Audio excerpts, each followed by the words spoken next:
यो नित्यमच्युत पदाम्बुजयुग्मरुग्म व्यामोहतस्तदितराणि तृणाय मेने अस्मद्गुरोर्भगवतोऽस्य दयैकसिन्धो रामानुजस्य चरणौ शरणं प्रपद्ये. அடியேனின் அன்பான நமஸ்காரங்கள்.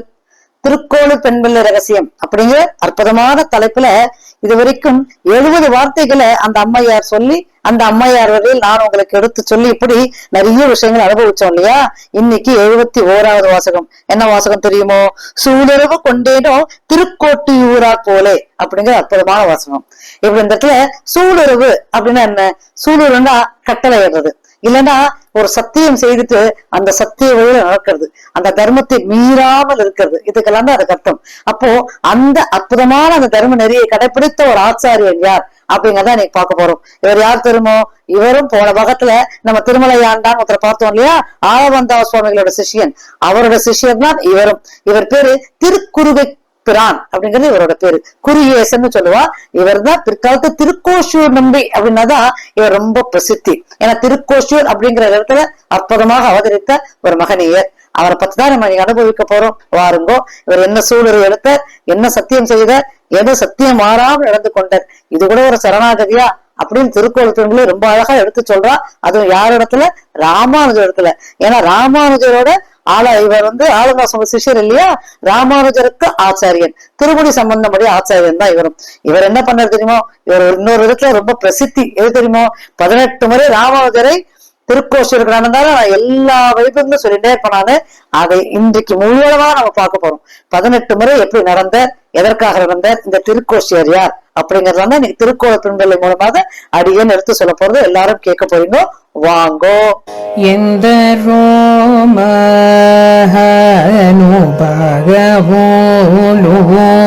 எந்த ரோமனு பகவோலோ எந்த ரோமனு பகவோலோ அந்தரீகி வந்தனமோலோ. இப்போ திருக்கோஷ்டியூர் அப்படின்னு சொல்லும் போது இது ரொம்ப ஆச்சரியமான அற்புதமான பாண்டிய நாட்டு திவ்ய தேசம். இப்ப இந்த திவ்ய தேசத்துல பாத்தீங்கன்னா பூதத்தாழ்வார், பேயாழ்வார், திருமேசை ஆழ்வார், பெரியாழ்வார்னு நிறைய பேர் ரொம்ப ஆச்சரியமாக இந்த பெருமாளுக்கு மங்களாசாசனம் பண்ணிருப்பான். அவ்வளவு அற்புதமான சௌமிய நாராயண பெருமாள் அப்படின்னு சொல்லலாம். இந்த திருக்கோஷியூர் அப்படிங்கிற திவ்ய தேசம் பாத்தீங்கன்னா பெருமாளுக்கு, சௌமிய நாராயண பெருமாளுக்கு இருக்கிற பெருமைகளை காட்டிலும் இன்னொரு பெரிய பெருமை எது தெரியுமோ? இன்னும் கூட நீங்க போனீங்கன்னா அந்த கோபுரத்துல அந்த இது இருக்கு இல்லையா, கோபுர கலசம், அந்த இடத்துல ஒரு பெரிய ஒரு இடமா இருக்கும். அங்கதான் ராமானுஜர் மேல் ஏறி அந்த சந்து ஒண்ணு இருக்கும். அந்த சந்து வழியாக நம்ம அது மேலேயே போவோம். அதாவது கோபுரத்து மேலேயே ஏறலாம். அந்த இடத்துலதான் ராமானுஜர் எல்லோருக்கும் திரைவகா மந்திரத்தை இந்த மக்களுக்கு எடுத்து சொன்னார். அப்பேற்பட்ட அற்புதமான திவ்யதேசம். அந்த இடத்துல போனீங்கன்னா முதல்ல எல்லாரும் அங்கதான் போய் பார்ப்பான். ராமானுஜர் எந்த இடத்துல இருந்து எல்லாரும் எடுத்து இந்த அற்புதமான திரைவகா மந்திரத்தை கொடுத்தார், இந்த மந்திரத்தை எப்படி உபதேசித்தார் அப்படிங்கறத ரொம்ப அழகா எடுத்து சொல்லுவா. அங்க இருக்கிறவாலும் எடுத்து சொல்லுவா. இந்த அற்புதமான திருக்கோஷூர் அப்படிங்கிற திவ்யதேசத்துல அவதரித்தவர்தான் இன்னைக்கு நாம அனுபவிக்க போற திருக்குறுகை பிரான். இப்போ இந்த திவ்ய தேசத்துல பாத்தீங்கன்னா மதுரை ஆண்ட பல்லவ தேவன் அப்படின்னு ஒரு பாண்டிய மன்னர் தான். எல்லாருக்கும் தெரியும் இல்லையா? பெரியாழ்வார் அந்த பகவானோட பெருமைகளை எடுத்து சொல்லி பெருமாளே அங்க காட்சி கொடுத்து பல்லாண்டு பல்லாண்டு பல்லாயிரத்தாண்டு பலகோடி 100,000 அப்படின்னு அந்த பெருமாளை அப்படியே கண்ணெதிர பார்த்து ஆராதித்தார் இல்லையா? அவரோட பாசுரங்கள்ல முதல் பாசுரம் அதுதான் எல்லாருமே சேவிப்பா. அப்பேற்பட்ட அற்புதமான இடம் தான் இந்த பாண்டிய நாடு. இந்த பாண்டிய நாட்டுல அவர் வாழ்ந்த காலத்துல, பெரியாழ்வார் வாழ்ந்த காலத்துல ஒரு செல்வன் நம்பி அப்படின்னு வந்தார். இப்போ பல்லாண்டு பல்லாண்டு இருக்கு இல்லையா? அதுல நீங்க அந்த பாசுரங்களை சேவிக்கும் போது அதுல ஒரு வார்த்தை வரும், அபிமான துங்கன் செல்வ நம்பியை போல் நானும் உனக்கு பழவறியேன் அப்படின்னு சொல்லிட்டு பெரியாழ்வார் சொல்வார். அந்த இடத்துல செல்வ நம்பின்னு ஒருத்தர் உண்மையிலேயே இருந்தார். மிகவும் ஆச்சரியமான வைணவர் அவர். அவர்தான் இந்த வல்லபதேவன் அப்படிங்கிற அந்த மன்னன் கிட்ட ஆஸ்தான மந்திரின்னு சொல்லுவா இல்லையா, அப்படி இருந்தவர். எல்லா விஷயங்களும் வல்லபதேவனுக்கு எடுத்து சொல்லுவார். அப்படி எடுத்து சொல்லதான் வல்லபதேவனோட ஒரு கேள்விக்கு அற்புதமான பதிலை இவரை வைத்து, அதாவது பெரியாழ்வாரை வைத்துதான் அந்த பதிலுக்கு வழி சொன்னார். அதுலதான் அவருக்கு அந்த பொன்முடி கிடைத்தது. அப்பதான் இந்த பல்லாண்டு எல்லாம் பாடினார். அந்த செல்வ நம்பியோட வழியில் வந்தவர் தான் இன்னைக்கு நாம அனுபவிக்க போற திருக்குறுகை பிரான் என்று சொல்லக்கூடிய குருகேசனான திருக்கோஷ்டியூர் நம்பி. இப்போ திருக்கோஷ்டியூர் நம்பி அவதரித்த அந்த வருஷம் 987. இவர் பூர்வாசிக்கு பிராமணர் மரபில் கஷ்யப குலத்தில் பிறந்த கஷ்யப கோத்திரம் சொல்லுவா இல்லையா, அந்த கோத்திரத்தில் அவதரித்தவர் தான் இவர். இவர் இப்ப 987 சொல்லும் போது ராமானுஜர் அவதரித்தது 1017.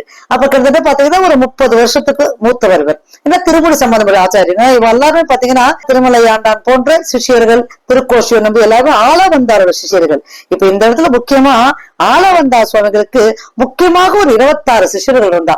அவரோட திருநாமங்களை நம்ம கண்டிப்பாக தெரிஞ்சுக்கணும். அதற்காக இதை சொல்றேன், எல்லாரும் பொறுமையா கேளுங்க. ஏன்னா ஆச்சாரோட நாமங்களை கேட்கும் போது அதுக்கு கிடைக்கக்கூடிய பலனே தனி. ஏன்னா அவ எப்பவுமே பெருமாளத்துல பக்கத்துல நிக்கிறவா. அதனால அவரோட திருநாமங்களை சொல்லும் போது பெருமாளோட திருநாமங்களை சொன்னா ஒரு திருப்தி நமக்கு கிடைக்கும். எல்லாரும் கேளுங்க.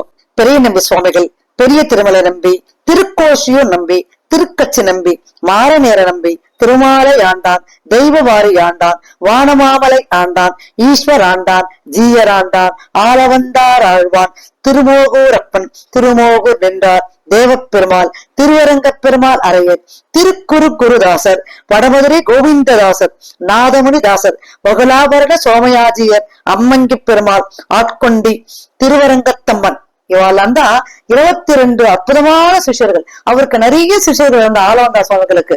ஆனா இந்த 22 சிஷ்யர்களும் ரொம்ப அற்புதமாக கைங்கரம் செய்து கொண்டு வந்துடுவா. அதையும் ஒரு 5 ஆச்சாரியர்கள் போன பாகத்துல நான் சொல்லியிருக்கேன்.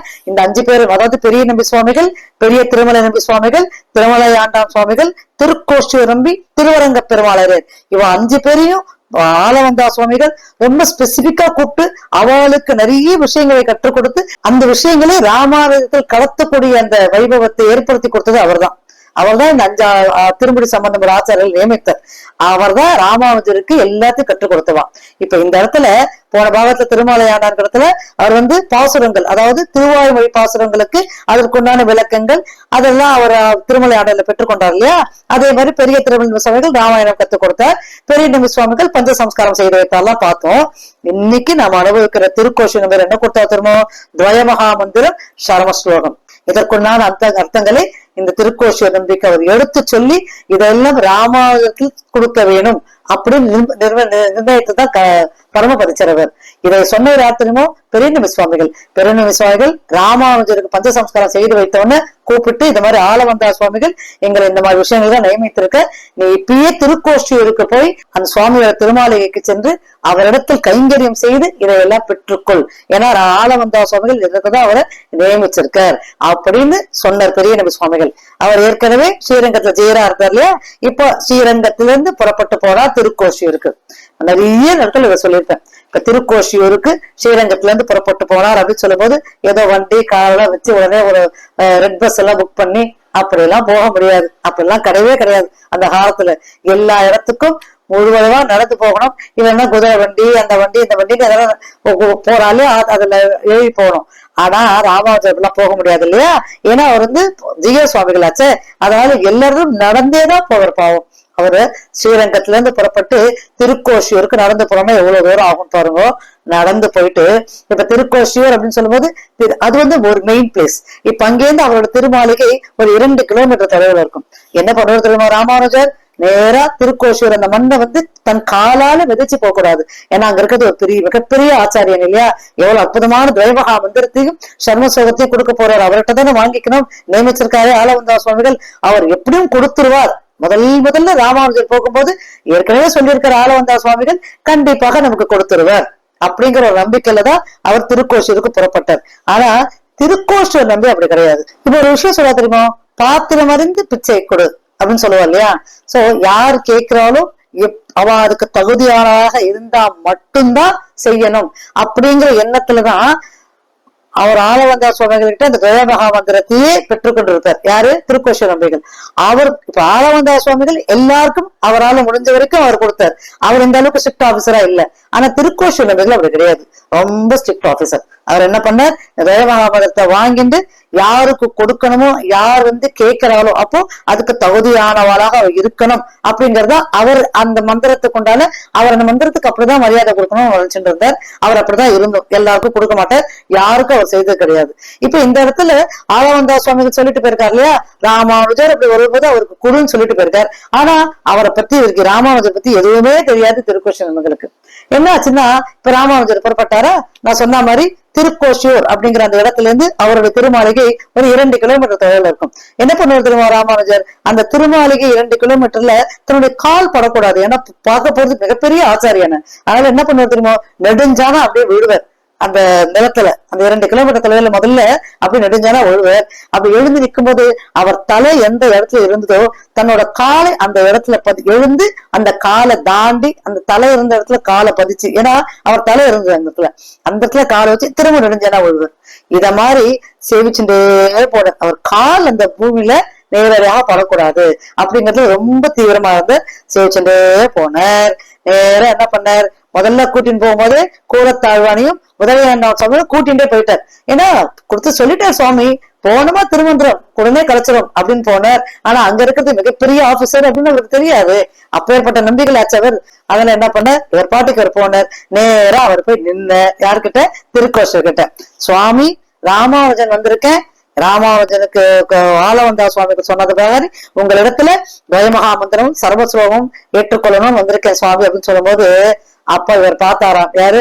திருக்கோஷங்கள். தெரியும் பார்த்து, யாருக்கு எதை சொல்வேன் அப்படின்னு ஒரு கத்தினர். கத்திட்டு, இந்த மாதிரிலாம் யாருக்கும் சொல்ல முடியாது, எனக்கு அது மாதிரிலாம் யாரும் தெரியாது, போய் வாரும் அப்படின்னு ராமானுஜர் அமைச்சிட்டார். ராமானுஜருக்கு என்ன பண்றதுன்னே தெரியல. இவ்வளவு கஷ்டப்பட்டு இதோ கிடைச்சிரும் அப்படின்னு சொல்லிட்டு ரொம்ப சுலபமாக நம்ம அதை வாங்கிடலாம்னு சொல்லிட்டு போனவர் இப்படி சொன்ன உடனே என்ன பண்றதுன்னே தெரியல. அவரிடத்துல அப்படியே நின்று இருந்தார். ஆனா அவர் திரும்பியே பார்க்கல. திருக்கோஷி நம்பிகள் இவ்வளவு தூரம் ராமானுஜர் கஷ்டப்பட்டு வந்திருக்காரு, அதெல்லாம் அவருக்கு தெரியவும் தெரியாது, அதை பத்தி அவருக்கு கவலையும் படல. தர முடியாது, அவ்வளவுதான், இந்த மந்திரத்தை நான் தர முடியாது, யாருக்கு கொடுக்கணும்னு எனக்கு தெரியும், அவங்க தான் நான் கொடுக்க முடியும் அப்படின்னு சொல்லிட்டார். உடனே ராமானுஜர் ரொம்ப கஷ்டப்பட்டு அங்க காத்திருந்து ஒன்றுக்கும் பிரயோஜனம் இல்லை, திரும்ப அங்கிருந்து புறப்பட்டார் அப்படின்னா திருக்கோஷியூருக்கு வந்துட்டு திருக்கோஷியூர்ல திரும்ப ஸ்ரீரங்கத்துக்கு வரணும். ஸ்ரீரங்கத்துல தன் அலுவலெல்லாம் பார்ப்பார்.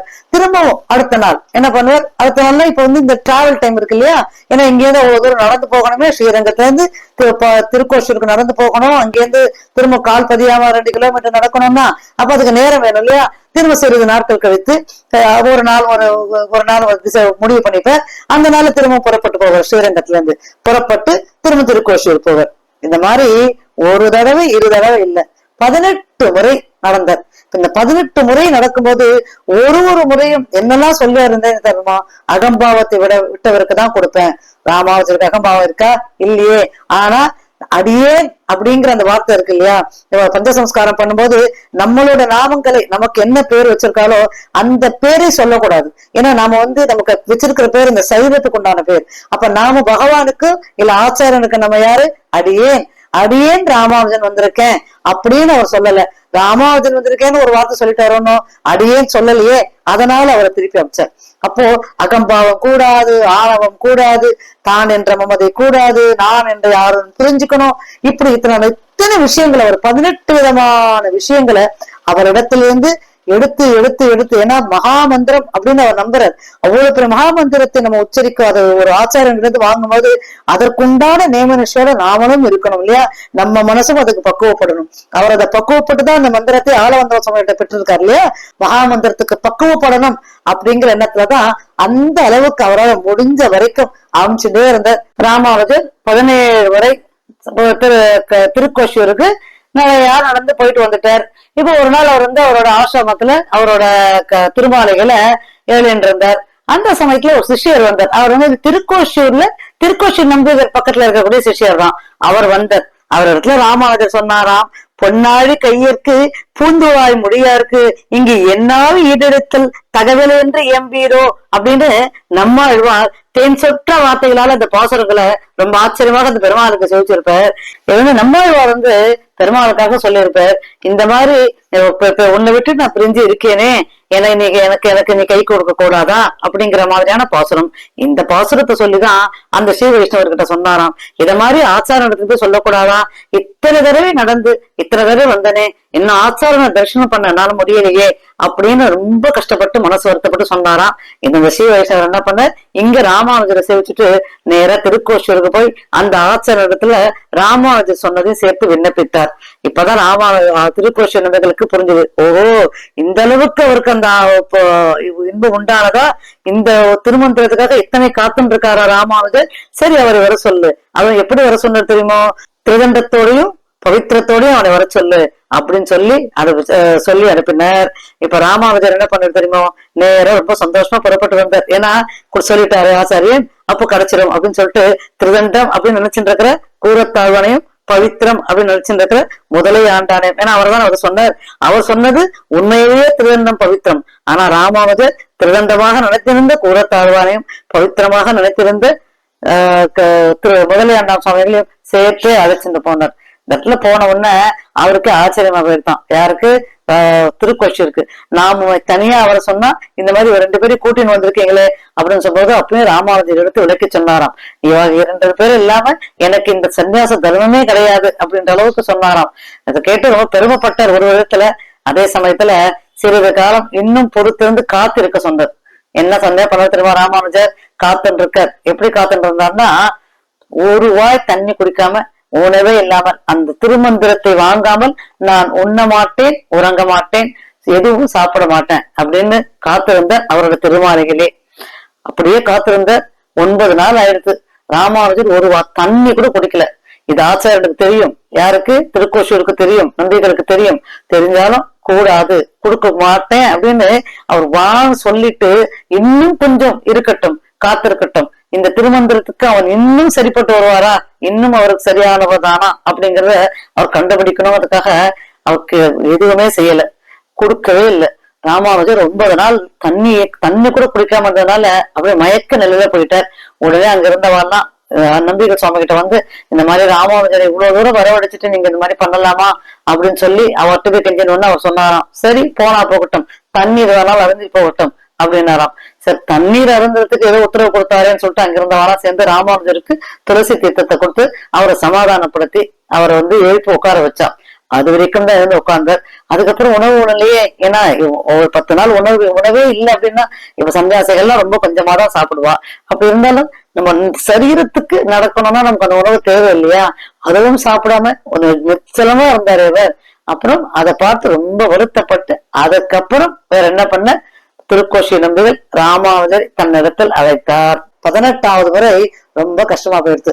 இதுல 18வது முறை எப்படி தெரியுமா ஆச்சு, பெரிய நம்பி சுவாமிகள் ஒருவரை திருக்கோஷி நம்பிகளை பார்த்தார். இந்த மாதிரி என்ன திருக்கோஷி நம்பிகளை ராமானுஜரை பார்த்தாரா, அவருக்கு திருமந்திரமும் துவயமகாமந்திரமும் சிரமசோகமும் கொடுத்துட்டா அப்படின்னு கேட்கும்போது அப்ப சொல்லிட்டாராம், இல்லையே நான் அதனால எதுவும் கொடுக்கல, நான் இன்னும் பரிசோதிச்சுட்டு இருக்கேன் அப்படின்னு சொல்லும்போது அப்ப பெரிய நம்பி சுவாமிகள் எடுத்து சொன்னார் ராமானுஜரை பத்தி. ஏன்னா ஆளவந்தா சுவாமிகள் அவர் கொடுக்கணும் அப்படின்னு நம்மளால நியமிச்சிருக்கார். ராமானுஜருக்கு அனைத்தையும் கொடுக்கணும் தான், நீங்க இப்படி கொடுக்காமதான் நல்லா இருக்குமா, அவருக்கு எப்படியாவது அதை ஏற்படுத்தி கொடுங்கள் அப்படின்னு சொன்னதான் அப்பதான் திருக்கோஷம்பேருக்கே தோணுது, ஓஹோ ஆளவந்தா சுவாமிகள் சொல்லி நம்ம செய்யாம இருக்குமோ இவ்வளவு காலம் அப்படின்னு அவருக்கு ஒரு உள்ளுக்குள்ள ஒரு இன்னர் ஃபீலிங். அப்பயே ராமானுஜருக்கு அவர் கொடுக்கணும், உடனே கொடுக்கணும் அப்படிங்கிறது கிடையாது. ஏன்னா இது அவ்வளவு பெரிய மந்திரம் இது. அப்ப ராமானுஜரே தகுதியானவரா அப்படின்னு பார்த்தாருன்னா நீங்க பாருங்க, அவர் யாருக்குமே அது வரைக்கும் கொடுத்துருக்காரு, யாருக்குமே கொடுத்துருக்க மாட்டாரு. ஏன்னா அந்த தகுதிக்கு யாருமே வந்திருக்க மாட்டா இல்லையா, அவரே ராமானுஜரே வரலன்னா அப்ப நம்ம எல்லாம் எந்த மூலைக்கு. ஆனா இது வரைக்கும் யாருக்கும் கொடுத்தது கிடையாது. ஆனா அவர் அத மாதிரி இருந்தாருன்னா அப்படித்தான் இருக்கணும், அந்த மகாமந்திரத்துக்கு உண்டான வழிகளவே இருக்கணும் அவர் பண்ணார். அவர் அற்புதமான ஒரு ஆச்சாரியன் தான், அதுல எந்த சந்தேகமும் இல்லை. இந்த ராமானுஜரை நம்ம இவ்வளவு கஷ்டப்படுத்திட்டோமே அப்படின்னு சொல்லிட்டு அவ 2 பேருக்கும் கொடுத்தார். அதே சமயத்துல இவருக்கும் சொல்லி கொடுத்தார். என்ன சொல்லி கொடுத்தார் தெரியுமா, இப்ப நான் இந்த மந்திரத்தை உனக்கு உபதேசிக்கிறேன், இந்த மந்திரத்தை யாரிடத்திலும் நீ சொல்லக்கூடாது.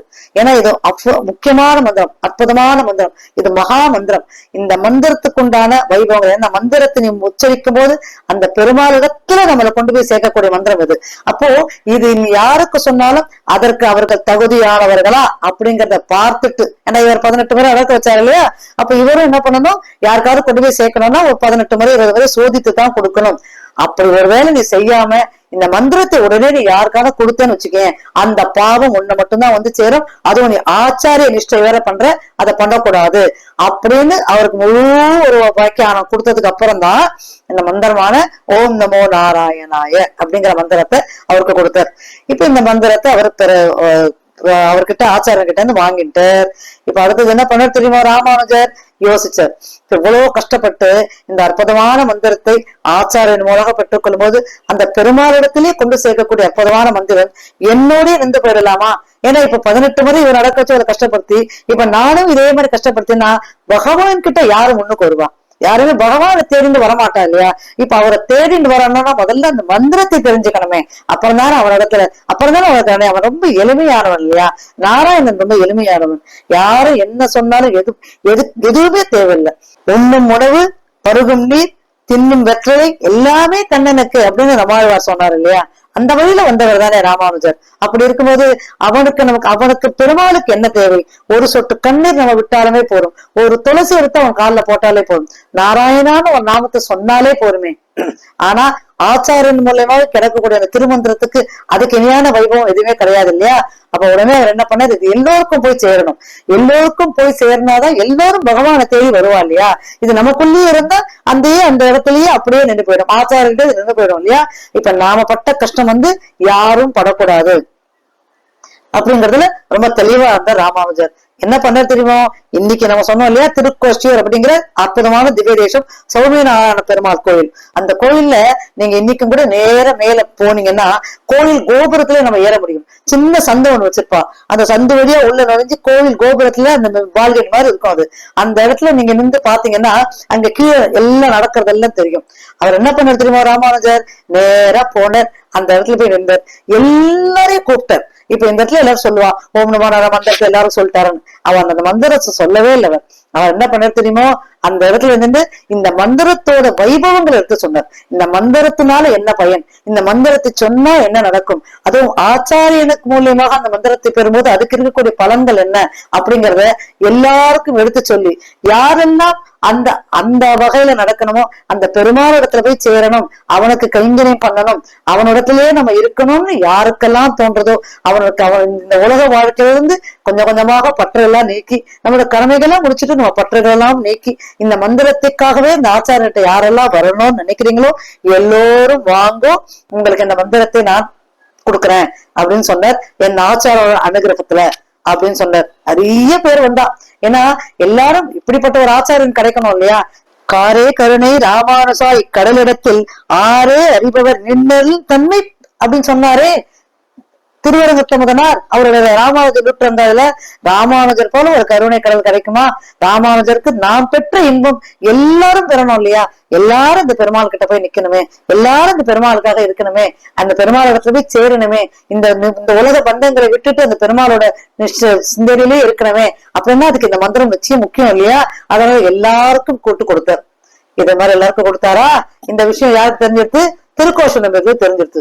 ரொம்ப கோவப்பட்டுட்டார் அவர் நேர வந்தார், ராமானுஜா நான் உங்ககிட்ட என்ன சொன்னேன், இந்த மந்திரத்தை யாருக்கு கொடுக்க கூடாது, யாருக்கு தகுதியாக இல்லாம கொடுக்க கூடாது, எல்லாரும் ஆலோசித்து எல்லாரையும் பார்த்துட்டு தேவையானவர்களுக்கு இது நிச்சயமாக அவர்களுக்கு தேவை அப்படிங்கிறவர் தானே இதை கொடுக்கணும். அதை விட்டுட்டு இந்த மகா மந்திரத்தை இப்படி இந்த மாதிரி கோபுரத்து மேல ஏறி நின்று எல்லோருக்கும் வாங்கோ எல்லோருக்கும் கொடுக்கறேன்னு சொல்லி ஆச்சாரிய நிஷ்டை பண்ணிட்டியே. நான் முதல்லயே சொன்னேன் இல்லையா, நீ இந்த மாதிரி பண்ணாத, இந்த ஆச்சாரனுக்கு நீ செய்யற மிகப்பெரிய துரோகம், மிகப்பெரிய நிஷ்டைன்னு நான் உனக்கு சொல்லியிருக்கேனே, அப்படி இருந்தும் இந்த மாதிரி பண்ணிட்டியே, இது உனக்கே நல்லா இருக்கா ராமானுஜான்னு ரொம்ப கத்திட்டார். அப்புறம் ராமானுஜர் ரொம்ப பொறுமையா இருந்தார், எல்லாத்தையும் கேட்டுட்டார். சுவாமி அடியேன்னு மன்னிக்கணும், இப்போ இது ஒரு அற்புதமான மந்திரம், அந்த பெருமாள் இடத்துல எல்லோரையுமே சேர்க்கக்கூடிய ஒரு மந்திரம். இந்த மந்திரத்தை ஆளவந்தா சுவாமிக்கு உங்களுக்கு கொடுத்து நீங்கள் அதை எனக்கு கொடுக்கும் போது நான் பட்ட கஷ்டங்கள், நான் இந்த இடத்துல உங்கள்கிட்ட இந்த மந்திரம் வாங்குறதுக்கு என்னோட எல்லாரோட கஷ்டங்களையும் பட்டு இந்த மந்திரத்தை வாங்கினேன் இல்லையா? இந்த மாதிரி இருந்தோம்னா இந்த மந்திரம் யாருக்குமே போய் சேராது, நம்மளோடய நின்று போயிடுமே. அப்புறம் யாருமே வரமாட்டாளே, இந்த பெருமாள் இடத்துல ஓடி யாரும் வரமாட்டாளே. ஒருவேளை இந்த மந்திரம் கிடைச்சதுன்னா இது மூலியமா அந்த பெருமாளத்துல செய்யணும் அப்படிங்கிற எண்ணம் அவளுக்குள்ள வரும் இல்லையா? அதனால இந்த மந்திரத்தை சொல்றதுனால ஆச்சாரிய நிஷ்டையோ இல்ல எனக்கு மிகப்பெரிய பாவம் வந்தது அப்படின்னா எனக்கு அதை பத்தி கவலை இல்லை. ஆனா இந்த மந்திரத்தை எல்லாரும் கேட்டுட்டு இதனால நிறைய பேர் மோட்சத்துக்கு போனால்னா அது எனக்கு எவ்வளவு பெரிய பெருமையா இருக்கும் இல்லையா? அதனால எனக்கு அந்த விஷயம் தான் சுவாமி பிடிச்சிருக்கு. எனக்கு இதுல வரக்கூடிய எந்த பாவங்களும் இல்ல, நீங்க என்ன வேணா என்ன திட்டுங்கோ. அதனால இந்த மந்திரத்தை எல்லோருக்கும் போய் சேர்க்கறதுனால எனக்கு எந்த சங்கடமும் இல்லை. அவன் எல்லாரும் மோட்சத்துக்கு போகணுங்கிறதா என்ன எண்ணம் அப்படின்னு சொன்ன உடனே திருக்கோஷி நம்பிகளுக்கு அப்படியே அழுகிய வந்துட்டான். எப்பேற்பட்ட ஆச்சாரியன், எப்பேற்பட்ட ராமானுஜன் இவன். ஏன்னா இந்த மாதிரி இந்த மந்திரத்தை இத்தனை காலம் யாருக்குமே சொல்லாம இவரோடயே வச்சிருந்தார் இல்லையா? ஏதோ ஒரு வட்டத்துக்குள்ள அவர் யாருக்கும் கொடுக்க கூடாதுன்னு வச்சிருந்தார். ஆனா இது எல்லாருக்கும் போய் சேரணுங்கிற தன்னலம் இல்லாத ஒரு எண்ணம் இருந்தது இல்லையா ராமானுஜத்துல? அது நமக்கு இல்லையே அப்படின்னு வருத்தப்பட்டு அப்படியே சேர்த்து அழைச்சிருந்தாராம். எம்பெருமானாரே அப்படின்னு சேர்த்து அழைச்சிருந்தார். அதனாலதான் ராமானுஜருக்கு அந்த நாமமே, அவர் தான் அந்த நாமத்தை கொடுத்தார். அந்த ஸ்ரீரங்க பெருமானுக்கு இணையான இருக்கிறவன் தான் இந்த ஆச்சாரியன் ராமானுஜன் அப்படிங்கறத திருக்கோஷிகள் புரிஞ்சுட்டார். சேர்த்து அழைச்சிட்டார் எம்பெருமானாரே அப்படின்னு சொல்லிட்டு எம்பெருமானார் தர்சனம் அப்படின்னு. தர்சனம்னா எம்பெருமானார் வழிவகையில செய்யக்கூடிய இந்த அற்புதமான எம்பெருமானார் வழியை சேர்ந்தவா அப்படிங்கறத அவர் அன்னைக்குதான் நிர்ணயம் பண்ணார். அதனாலதான் இன்னைக்கு ஸ்ரீ வைஷ்ணவத்துல அடியேன் ராமானுஜதாசன் அப்படின்னு சொல்லும் போது அந்த ராமானுஜோட தாசன் நான் அப்படின்னு சொன்னா பெருமாள் உடனே ஸ்ரீவைகுண்டத்துக்கு நமக்கு வழிபட்டுருவார். நமக்கு அந்த ஸ்ரீவைகுண்டத்துல நமக்குன்னு ஒரு இடம் இருக்கும். இப்படி சொல்லும் போது அடடா எங்களோட கடமையெல்லாம் விட்டுட்டு இப்பயே வைகுண்டத்துக்கு கூட்டின்னு போறீங்களான்னா அப்பெல்லாம் கிடையாது. நமக்கு இப்ப நல்லா இருக்கும், நம்ம மனசு நன்னா இருக்கு, நம்மளோட மைண்ட் நன்னா இருக்கு, நம்மளோட வேலைகள் நன்னா இருக்கு, இந்த இடத்துலயே அடியேன் ராமானுஜதாசன் அப்படின்னு நம்ம சொல்லிட்டோம்னு வச்சுக்கோங்களேன். அதுக்கப்புறம் நம்மளுக்கு அந்த கடைசி காலத்துல நமக்கு எது நினைவு இருக்கும்னு தெரியாது, நமக்கு என்ன சக்தி இருக்கும்னு தெரியாது. ஆனா இந்த வார்த்தையை சொல்லி நம்ம ராமானுஜன் தாசன் என்ஷூர் பண்ணிட்டோம் பாத்தீங்களா? அப்ப அந்த ஆச்சாரியன் நோட் பண்ணி வச்சுப்பாரு. இப்ப அந்த ஆச்சாரியன் மூலியமாக நம்ம ராமானுஜதாசன் அப்படிங்கறதால பெருமாள் நம்மளை ரொம்ப சுலபமா அடையாளம் கண்டுபிடிச்சு இவன் ராமானுஜதாசன் அப்படின்னு நம்மள ஆக்ஷன் இருப்பார். அதுக்குதான் எம்பெருமானா தரிசனம் அப்படின்னு சொல்றது. அதை ஏற்படுத்தி கொடுத்தது திருக்கோஷி நம்பிகள். இப்ப இந்த இடத்துல சூளுரை அப்படின்னு சொல்லும் போது சத்தியம் செய்திருக்காரு இல்லையா? இந்த திருமந்திரத்தை எல்லா ஆராய்ச்சி பண்ணி கொடுக்கணும்னு நினைச்சாதான் கொடுக்கணும் அப்படின்னு ஒரு ஸ்ட்ரிக்ட் ஆபீசரா இருந்தார் இல்லையா? அதுதான் இதுல திருக்கோளப்ப சொல்றான். இப்ப அவர் ரொம்ப அற்புதமான மனுஷர். ஏன்னா எம்பெருமானாரு அப்படின்னு சேர்த்து அணைச்சிருந்தாரு. அப்போ இந்த மந்திரத்தை கொடுக்கணுங்கிற எண்ணம் அவருக்கு இருந்தாலும் சோதித்து பார்க்காமல் கொடுக்க கூடாது அப்படிங்கிற அந்த எண்ணம் இருந்தது இல்லையா? அந்த சத்தியத்தை மீறாமல் அவர் இருந்தார். ஆனா சத்தியத்தை மீறினாலும் ராமானுஜரை சேர்த்து அணைச்சிருந்த எம்பெருமானாரேன்னு சொன்னாரு. அதை உணர்ந்தார் இல்லையா? எம்பெருமானார் செய்தது சரிதான் அப்படின்னு உணர்ந்தார் இல்லையா? அததான் இந்த இடத்துல திருக்கோலத்தூர் பிள்ளை இந்த மாதிரி நான் இருக்கனா, என்னோட பெருமான் இதோ இங்க வைத்தமானது பெருமான் இருக்கான், இவன் இருக்கான், இவன் சொல்றதுதான் எல்லாமே அப்படிங்கறத நான் பரிபூர்ணமா நம்பினேன்னா இத்தனைக்கு நான் இந்த ஊரை விட்டு போக வேண்டிய அவசியமே இல்லையே சுவாமி. உங்களோட ஆச்சாரோட பெருமைகளை உங்களிடத்துல சொல்லக்கூடிய பாக்கியம் எனக்கு கிடைச்சதுதான் எனக்கு கிடைத்த மிகப்பெரிய விஷயம். அதனால இந்த மாதிரி பக்தி பண்ண என்னால முடியாது சுவாமி, அதனால நான் இங்க இருக்க லாயக்கற்றவள் அப்படின்னு சொல்லும் போது அப்ப ராமானுஜர் அவளை சமாதானப்படுத்தி இப்போ அடுத்த வாக்கியமான 72ஆம் வாக்கியம் உயிராய பெற்றேனோ ஊமையை போல அப்படிங்கிற அற்புதமான ஒரு வாக்கியம். இப்ப இந்த இடத்துல உயிரா என்ன பெற்றால் யார் அந்த ஊமை அப்படிங்கறதெல்லாம் அடுத்த பாகத்துல திருக்கோள பெண்பிள்ளை ரொம்ப அழகா ராமானுஜருக்கு எடுத்து சொல்ல போறா. வாங்கோ, இந்த சேனல் எல்லாரும் சப்ஸ்கிரைப் பண்ணிக்கோங்க. நான் எப்பவும் சொல்றதுதான், சப்ஸ்கிரைப் பண்ணீங்கன்னா நீங்க எப்ப வேணாலும் கேட்டுக்கலாம். 21 வாசகங்கள் முடிஞ்சிருச்சு. இப்ப இன்னொரு 10 வாசகங்கள் தான். இப்ப 83 வாசகங்களும் நீங்க கேட்டு எப்ப வேணாலும் கேட்கலாம். சப்ஸ்கிரைப் பண்ணீங்கன்னா எப்ப வேணாலும் பாத்துக்கலாம். எல்லோரும் நல்லா இருக்கணும்னு பெருமாளை பிரார்த்திச்சுண்டு கவிதாக்க சிம்மாய கல்யாண குணசாலினி ஸ்ரீமதே வெங்கடேசாய வேதாந்த குரவே நமக்கு.